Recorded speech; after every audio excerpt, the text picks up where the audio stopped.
Get right to questions here. First one today will be from Eric Bailey of the Tulsa World, and then we'll go to Ryan Aber. Eric? Perrion, thanks for your time today. Wanted to ask you, how much did you explore the possibility of going pro after the Cotton Bowl, and what weighed your decision to coming back? Honestly, I didn't explore the option much. I felt like I wanted to stay another year and perfect my craft even more. And I just feel like we have a good shot this year at getting that end goal, which is the national championship. I like our team overall, and I just feel like we stacked at every position. And if it was any time to go get that, I feel like this is the year. So that's why I stayed. Thanks a bunch, Perrion. So. Okay, Ryan Aber of the Oklahoman, and then Jason Kersey. Yeah, Perrion, when Alex talked about you late in the year, he talked about making that step from being disruptive and being really close to finishing plays and actually finishing them. Has that been a focus for you over the off season? And what is it that you feel like you need to do to take that step to turn the disruption into production numbers? That's definitely been a big focus of mine. I feel like the things that I need to work on was like my weight and my flexibility and stuff. I feel like I would get to the play, but because I was heavy or I wasn't flexible enough, I couldn't bend or do what I needed to do to finish the play. So that's definitely what I've been working on in practice, trying to finish plays and finish through instead of just running through and running away from it. Appreciate it, Perrion. Sure. Okay, Jason Kersey, The Athletic, and then Chandler Engelbrecht. Hey, Perrion. Can you talk about last season? You come in as a JUCO guy without the luxury of a spring or fall camp or summer, much fall camp, summer workouts. All that stuff was different, and yet you were still able to start and have a really good season. What was that like for you? How difficult was that as a new guy? Honestly, my coaches put me in a great position, so it wasn't that difficult. I feel like that they put me in every position that helped me achieve the goals that I wanted to achieve. They helped me. I got extra time with them, so it wasn't that difficult. I'd say the most difficult thing was learning the plays, but once I got that, everything became easy. Thank you. For sure. We'll go to Chandler Engelbrecht with OU Daily, and then John Hoover. Hey, Perrion, I'm curious. Last season, whether it be a coach or a player, who would you say you learned from most during your first real season at OU? Honestly, got to give it to my position coach, Coach Tibb.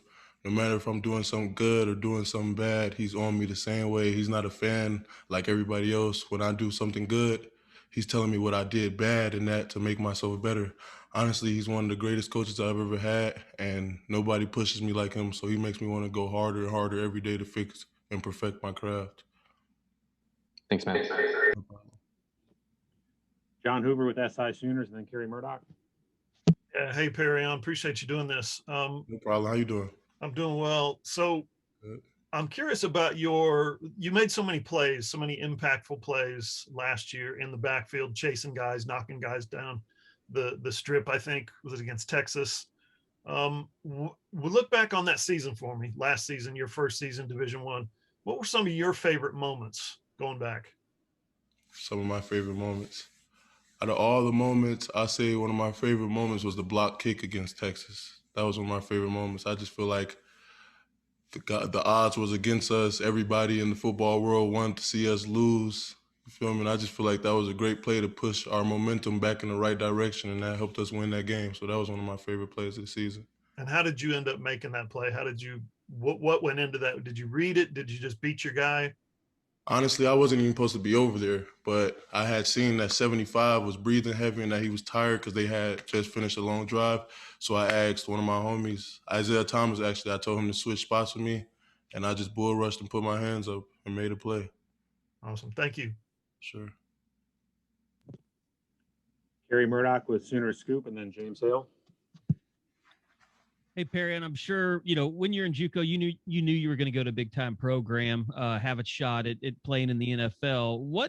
I'm curious kind of though, what the reality of that's been like for you now that you spent a year at Oklahoma playing, big time football, and how has that changed you and kind of your mindset or your mentality as a football player and as a person?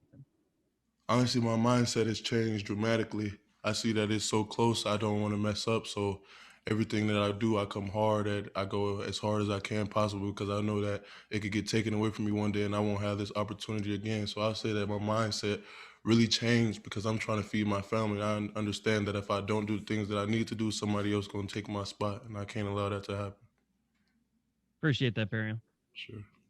James Hale, KREF, and then Josh Calloway. Perrion, nice to talk to you, man. Nice to talk to you too. Curious, what shocked you about D1 football this first year? And, you know, they always say a player will improve a lot from his first year to his second year. So do you believe that? You feel like you'll be a lot better player next year? Because you were really good your first year. Appreciate you. I feel like I could definitely improve on a lot of things. One of the things that surprised me about D1 football was the way Grinch make us run to the ball, but I love it. I would definitely feel that you can elevate your game from your first season to your second season because you see the mistakes that you made and you're able to focus on those mistakes and make those mistakes one of your strong suits instead of weaknesses. And I feel like that if I continue to work on that, I'm going to elevate my game. Thanks, man. Have a great No spring. problem. You too. Go to Josh Calloway with Sooners Wire, and then Lee Benson. Yeah, Perry, I just wanted to ask about Jalen Redmond. I guess getting him back and what a big addition, what a big boost he can be, what you've seen from him so far in the spring, and just how good he can be for you guys. Man, I love having Jalen back. He was here the year before I came.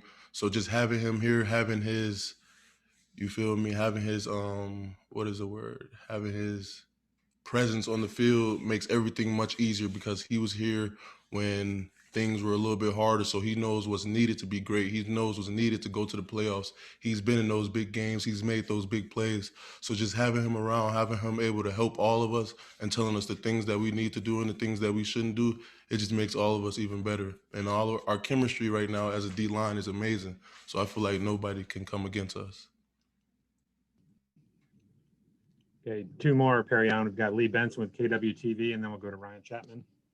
Hey, Perry, I know you mentioned weight and flexibility are things you're kind of looking to work on. Just curious if there's anything else when you kind of watch back tape of yourself from last season, anything else you pick apart and think, I got to get better at that moving forward as this 2021 season gets here? For sure. Definitely my hands and my conditioning. I feel like my conditioning is amazing. And when I'm not tired, then I won't miss those plays. Some of those plays were missed because honestly, I was just tired and I couldn't get to the ball. But since I've been focusing on my condition, I feel like all those plays will be made because I'll be in the right position at all times because I won't be tired. Okay, Perrion, last question is from Ryan Chapman with SI Sooners. Hey, Perrion, and now that you've got a year under your belt, I was curious if this spring, do you find yourself maybe taking more of a vocal role, trying to help along some of those younger guys? I know you talked about having Jalen's presence there. Do you see yourself as being one of those guys for the younger guys that came in? I honestly feel like I became to be a vocal leader last year, but definitely this year I'm starting to use my voice a lot more. I feel like that people migrate towards me and they look up to me, so I feel like my voice carries and that I can motivate people to get the most out of them so they push themselves to be great. So yes, I honestly believe that I've become a more vocal leader on the field.